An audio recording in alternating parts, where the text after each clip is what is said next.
Subscribe to our YouTube channel and press the bell icon to get the latest updates. I'm with General Ata Hasnain, the former commander of the 15th Corps in Jammu and Kashmir, as well as the Chancellor of the Central University in Kashmir, as well as Amitabh Mattoo, professor at Jawaharlal Nehru University in Delhi and at the University of Melbourne, and a free spirit and academic. Gentlemen, welcome to the Print Debates.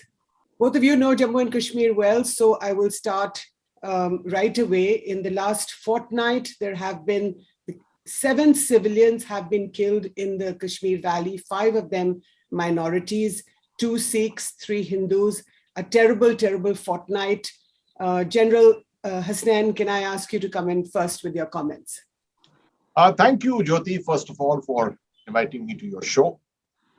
Yes, the situation in Jammu and Kashmir over the last week has been bad.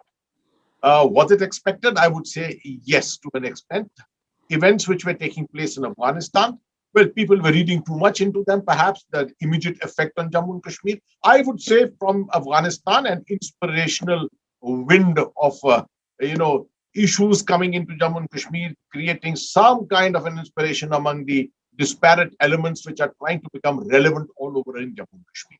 Now, Jammu and Kashmir, the situation from a security point of view has been very, very stable over the last couple of years, I would say almost 3 years. And that's one of the reasons which was making, I think, the stakeholders across the line of control, making them very, very uncomfortable. Something had to be done immediately to raise the stakes. Something had to be done to create a little more turbulence in the environment. That's exactly what we have seen with these minority killings, because minorities are one of the most vulnerable elements in the state. They are the softest targets that the terrorists, the separatists, or the deep state can find. And my last point on this is historic. It started with 19th of January 1990. A lot of people have forgotten that through this 30-year period, there have been many occasions when this has happened earlier too. Vandhama, Nandi Marg, Chitti Singhpura. I can remind you of a couple of incidents to try and bring this kind of attraction in, as far as the stakeholders are concerned. Right. Professor Mattoo, your family is in Kashmir, in the Kashmir Valley. You have a home there. You're one of 800 families that I read from media reports that did not leave the Kashmir Valley when the last massacres, the killings that took place in the late 1980s and the early 1990s. Now, these incidents of the killings of Kashmiri Pandits as well as Sikhs, what has it done to the community in the valley? I think there is, Jyoti, a great sense of panic, and justifiably so, because these have been targeted civilian killings of the minority community. Obviously, I think all of us are very apprehensive, including people who stayed back in the valley. Someone like Sanjay Tikku, for instance, who leads this Kashmiri Pandit Sangharsh Committee, himself thought that he was being targeted. But I must say that I always look for the silver lining, and the silver lining here is the tremendous response of the majority community in terms of trying to reassure. I'll just give you some empirical examples. The mayor of the city, Junaid Mattoo, came out very strongly and said that this is a time to call a spade, that we have to reach out to the minorities. Overwhelming number of political parties. I met Junaid, of course, but I also met Sajjad Lone, who again reached out and said that this is a time that we all have to take a stand. This is not 1990. 1990 was when you were overwhelmed, you had faced an unprecedented situation. Everyone within the majority community realizes the import of what can happen if the rest of the 8,000 people or 800 families that you are there leave. For one, it will be a disgrace in terms of destroying the last semblance of the Kashmiri Pandit community composite heritage. More importantly, the last buffer. Minorities act as a buffer. I remember once when Mufti Syed, the former chief minister, called Kashmiri Pandits representatives from the Sangh Parivar. Each one of them had an affiliation with the Sangh Parivar, and the first sentence he said was, Toichu Gomit Abad, Aishchu Gomit Barbad, that we are the ones who have suffered the most because you left. because I realized the importance of a diversity in a community which is, or in a situation which is relatively homogeneous. Because the way you treat your minorities really reflects the strengths of your culture. That's true about the rest of India, it's true about Jammu and Kashmir.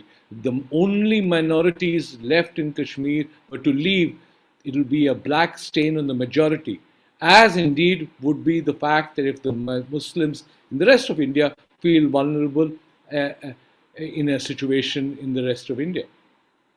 Right, Professor Mattoo, so many things that you've said have, so many questions in my mind from what you just said. The first thing is, it was very heartwarming to see not just Sajjad Lone, whose father was killed allegedly by Pakistani terrorists some years ago, about 20 or so years ago, and young Kashmiris, both Pandit as well as Muslim, come out in the valley. We saw a few days ago how at Lal Chowk, people were sort of holding mashals in the hands and saying that we will not let this happen again.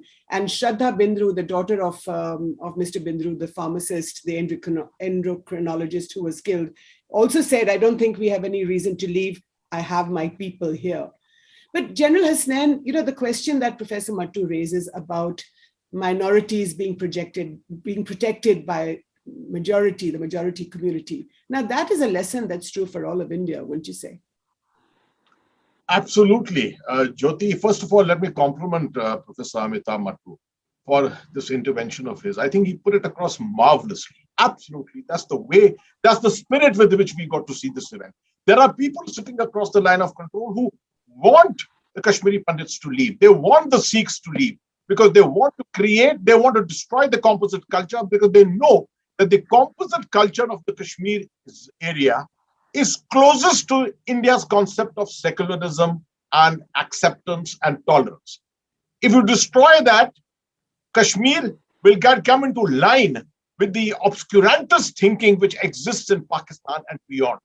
That's exactly the aim. That's the aim which was there in 1992. So ultimately, the protection is not through the use of weapons or deploying the army and things like that. It is the people of Kashmir who have to come together to ensure that that composite culture is retained. And that's the culture we need to retain in the rest of the country, which is very much the efforts are on to do it. But there are disparate elements here and there who try and destroy this. So this is a very, very important aspect that we need to dwell upon. But General, can I just say here that it should not be the responsibility of the Kashmiri Muslims to come out and to refurbish their credentials time and again, just like Muslims in the rest of the country. I mean, if you talk about the Pandits being protected by the majority, as Professor Mattoo says, can I ask you, in Assam, for example, or in the rest of the country, when Muslims are being killed, why is it that Hindus, I mean, there are people who are coming out, but it's also the responsibility of the state to come out and stop these lynchings, isn't it? See, Jyoti, it is the responsibility of the state anywhere to maintain law and order. There's no doubt about it. But this is something a little beyond law. And I would not link this to the issues happening in any other part of the country. This is a very important strategic issue as far as Jammu and Kashmir is concerned. Because we have seen this 30 years of turbulence in Jammu and Kashmir. We thought we had put this behind us. 30 years ago, it happened in 1990. There have been landmark milestone events which have happened through the 30 years too. But I, for one, was always thinking that we have seen the last of this. But the attempt by the other side is obviously there. They have identified the Pandits and the minorities as the softest targets, and through whom they can send an appropriate message to the rest of the country, to the state of Jammu and Kashmir. This should not be allowed to happen. And I think, therefore, ultimately the security comes from within the people. And I think Junaid Mattoo has done a marvelous job. Junaid Mattoo has done a marvelous job as the mayor to come out and take the lead in doing this. I think Sajjad has done a wonderful thing. There are many other places where things are happening in the Kashmir Valley which cannot be reported at the moment. Largely, we all know that Kashmir is essentially tolerant. It's middle path. It is, all accepting. It is a few disparate elements who, for particular tactical, operational, or strategic reasons, are doing these kind of things. We have to defeat them. It's not possible for the police, intelligence services, or the army to protect every single member of the minority. They live in clusters. In some places, they live all over, in diverse places all over the valley. But the only way of securing them is that the majority community must come out in total support of the requirement to have the minorities with them there in Kashmir. Okay, Professor Mattoo, two questions from that. The first is that do you agree with General Hasnain when he says that you cannot link what's happening in Kashmir with the rest of the country? I'm talking about the Muslim-Hindu question. That's the first question. The second is, do you think that this is a Pakistan-inspired, these episodes, these killings, however you want to describe them, assassinations, are they inspired by the intelligence agencies or by the military establishment in Pakistan? I think the second question first. Obviously, I think in any kind of whodunit, it's who gains from it the most. Pakistan obviously gains from it the most. If you communalize the situation, if you alienate the Kashmiri Muslims even further from the Indian establishment, Pakistan is the gainer. Mm-hmm. And quite clearly, after the kind of triumphalism that you witnessed in Afghanistan, there is a sense that perhaps this contagion can be spread. Hopefully not. I believe that Kashmiri Pandit, Kashmiri composite culture is strong enough and resilient enough to be able to defeat the forces of obscurantism or Talibanization. So I think clearly, I think we have to watch out. I've always believed that you need to, apart from just sticks, provide some incentives for Pakistan not to behave badly. But that's not an argument that's particularly popular with this present government. I also believe that there have to be steps taken within Jammu and Kashmir to ensure that homegrown alienation doesn't reach a level where people are forced to take up weapons or act violently. I think there are ways in which civil society and the state can act to enlarge the space for civil society and democracy to flourish more robustly, including elections in Jammu and Kashmir. I think it's great that General Hasnain is the Chancellor of the Central University of Kashmir. I think educational institutions can further the space for discussion. I mean, you need safety walls like forums for discussion, argumentation, dialogue. That's how you build a robust civil society. If you come to Srinagar, which I hope you will, Jyoti, you'll witness that every block, every neighborhood has a cafe and a coffee shop these days. When I grew up, there was just one coffee shop on Residency Road. But today, the fact that you have all these places like Books and Bricks, which is almost like resembling your studio facade, but it's that kind of Books and Bricks culture where you can have young people discuss issues. And there is, I know, a women's collective, a Brecht playhouse, of Kafka discussion forum, to allow the space for young people to be able to genuinely, robustly argue. And I hope that Kashmiri Pandits can come back and argue similarly as well. Now, Kashmir has a special place in my heart, so I will not want to link it with the rest of India. I will defer to General Hasnain's understanding of the rest of India and the concerns of communal relations, the rest of India, and not step into the territory which I know where even angels fear to tread. So I'll not look into that, but I think genuinely speaking that there is much more that we can do. And genuinely much more that even you as a member of India civil society can do in Kashmir.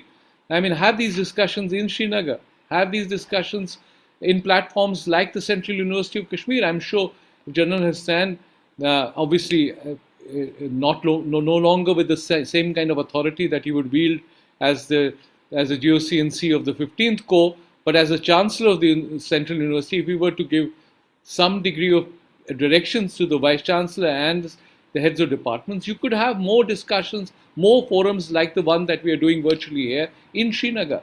That's how you enlarge the space. That's how you defeat Talibanization. That's how we defeat the paradigm of obscurantism. I know the TRF, for instance, given the thing that everyone should wear an abaya in Kashmir or a burqa in Kashmir, I can tell you even now that there's no way or shape that will ever happen. Mm-hmm. Kashmiri women are stronger in some ways than the Kashmiri men. They'll be much more resilient, stronger, with greater spine. And so you have to be there to witness this kind of fight back when the Kashmiri women are sought to be given diktats by some agency which doesn't represent what they feel or what their aspirations are. It's fascinating, this picture you paint of Srinagar, of bookstores and cafes and women standing up, leading the fight back, because it's not a picture that I think in the rest of the mainstream media or so-called mainstream media. I hate to say that. I'm not saying that the Kashmiri media is not mainstream, but it is something very different from what we read. But one more question to you, Professor Mattoo, which is that the NHRC, the National Human Rights Commission, whose head, as you know, former Justice Arun Mishra, has been very complimentary about Home Minister Amit Shah's decision to, well, the Modi government's decision to abolish or revoke Article 370 about 2 or so years ago. Now, the NHRC has suo motu taken cognizance of these civilian killings and asked the state government to explain what really happened. But it's just, what is interesting is that the names of there are 5 civilians, Hindus and Sikhs, who have been named, while the 2 Kashmiri Muslim civilians have not been named in this NHRC suo motu, report. Don't you think that's interesting that the, an organization like the Human Rights Commission would separate Hindus from Muslims? Jyoti, there's one decision or one lesson that I learned early in my tenure as in public life when I was advisor to the Chief Minister, that you have to decide what battles you want to fight. Now, as a journalist, as a really free-spirited journalist that you are, you can fight multiple battles. But this is one battle which I would rather not fight, as long as the Human Rights Commission is at least identifying some victims of violence. I don't know why it didn't identify everyone else, but if you want me to find out the root causes of why that has happened and whether that's ideological or political or plain administrative incompetence, it's something that I would rather not, as I said, General Saab will be able to tell you the importance of tactical victories over strategic wars. Right, General Hasnain, the question to you, why do you think the NHRC was selective in asking the Jammu and Kashmir state government to bring out a report on the killings of just the Hindus and the Kashmiri Pandits and the Sikhs, and not the Muslim civilians who were killed? See, Jyoti, I know this is a very awkward question to answer, but let me try. To my mind, I think this was inadvertent, because associating human rights in this particular contingency, associating human rights is with the minority. The term majority doesn't come here anyway. The term minority is being identified here, and the minority is the Hindu and the Sikh. So invariably, I think the way it has been projected, it is essentially investigation of minority killings. And I can assure you from my experience in Jammu and Kashmir also, when you talk about minority, one is you talk about Kashmir, the canvas of Kashmir, then it includes everyone. But the moment in the security situation you talk about minorities, then you talk only of Hindus and Sikhs. And that's perhaps one of the reasons why this has not happened. But I can assure you, when the investigations take place, it will be for all 7 killings. That I'm very clear. The Jammu and Kashmir police, the Indian Army, everyone will essentially look at all 7 killings. We don't differentiate. I'm glad you don't differentiate in the Indian Army and perhaps in the central government, but it is odd to me, don't you think, General?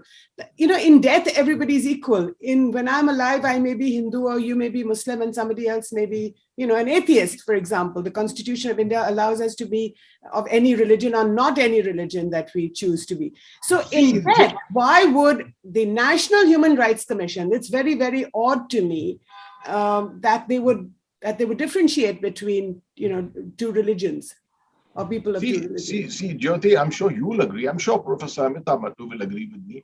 Strategic communication and strategic messaging isn't one of our strongest points in this country. It's not, or it is? It is not, definitely not. And therefore, to see the end effect of a message being sent out, no one really looks at the implications, particularly from the security environment point of view, right? I am sensitive to it because I have a security-oriented mind. I would perhaps not do it. But by and large, people in government don't look at it from that angle. So when you're looking at, they just look at it from the angle of minority killings. That's exactly what I explained to you. The second thing is I also want to come back to you on your earlier question to Professor Mattoo, which he did not answer. was this aspect of relating it to communal issues in the rest of the country. You see, I would not want to do it for the simple reason Kashmir is complex by itself. It's just too complex for people to understand it. I do not want to complicate it by bringing in issues related to Assam. I could bring in issues related to Kerala. I could bring in issues related to Tamil Nadu. I could explain political Islam and its nature in different parts of the country. I don't want to do that because this Jammu and Kashmir is an issue complex enough. Let's try and simplify it, break it down into pieces and see how do we tackle it. That is what my intention here is. Okay, Professor Mattoo, this picture that you were painting earlier about Srinagar, which almost, with bookstores and cafes and things like that. Now, is this more common since the revocation of Article 370 2 years ago, or has this been happening for a while? And the question I'm asking is because I know that people from Delhi, for example, are all rushing to Kashmir to enjoy the pleasures of the valley. I mean, it's such a beautiful, place on earth. But so what happens when you have these civilian killings or when people get killed for no reason? What does it do to the people of Kashmir? What does it do to outsiders? I think there is a breakdown. Obviously, if there's a crackdown or lockdown, it impacts on whoever is living there, whether it's tourists or residents. So there is a sudden scare. But I must say that, historically, Srinagar is one of the oldest cities. It's supposed to have been founded by King Ashoka. And it does have remnants of, I know something that appeals to you, for instance, would be the kind of Mahayana Buddhist tradition and the Shaivite Hindu tradition and a Sufi tradition. So you have a combination of all these traditions which have existed. In some ways, the only parallel I can think is of Varanasi, which is a living city which has lived through these centuries of heritage. And so it's not a smart city. There's not even a proper sewage system in Srinagar, but it's a city which reads a lot and which talks a lot, which has always done so. So Srinagar lives because it speaks. Srinagar lives because it argues, discusses. Even when it didn't have, as I said, coffee houses, only one coffee houses, but there were places where its civil society articulated itself. So it's always had this vibration and a robustness of its own civil society, whether it's in terms of music, whether it's in terms of all other artistic formations, or as I said, in terms of shero-shairi or guftugu or dialogue. So all through the ups and downs, to the waxing and the waning of the moon, Srinagar continues to speak, and it'll continue to speak, and that I think is its greatest strength, that it's never been silenced, that there is this sense of being there all the time. And as I said, there's the latest, whether it's in terms of someone's medical anthropological study, which has suddenly acquired a certain controversy. Everything is discussed, and discussed bare bones, and discussed thoroughly. So you have to actually live in Srinagar to be able to experience the form, the metaphor, the life of this city, which I will have always and call it home. But since the revocation of Article 370, has this spirit of inquiry, has this become freer? Can I ask you that? I mean, it's become urgent, and it's obviously when all bookshops are closed, or when there is a crackdown and there's no internet, there are physical limitations of what you can do. But then you rely on a much more important Buddhist method of vipassana. You self-reflect, you self-inquire, you talk to yourself. And out of that self-inquiry, often you come out much more thoughtful, much more engaged. You will not, I think the embers, the life of the city will not be destroyed by acts of imagination or the lack of that by Delhi. Well, you speak like a poet, Professor Mattoo, but let's get back to sort of more prosaic questions. General Hasnain, you are the Chancellor of the Central University of Kashmir, but you have been an army man all your life. You've been a general. So when you talk to students, what do they say about say, the revocation of Article 370 have things become better for them? How do they understand it in their own words? Good question, Jyoti. I would say 2 years since the revocation, the amendment to Article 370, the amendment to the Constitution. I think 2 years is too little to pass judgment on this kind of thing. We can look at trends. We can definitely look at trends. Trends-wise, why only speaking to students? I'm in touch with the Kashmiri society in general through social media, through all kinds of contacts. I visit there quite often.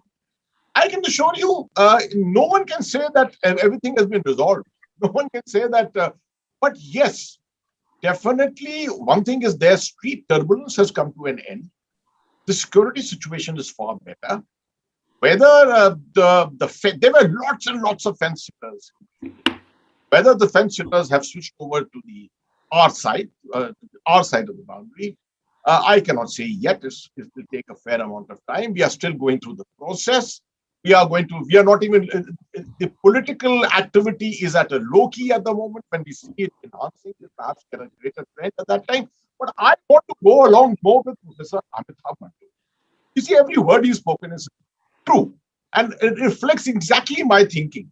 Are you aware, Jyoti, that this city, Srinagar, is a city which publishes 30 to 35 English newspapers every day?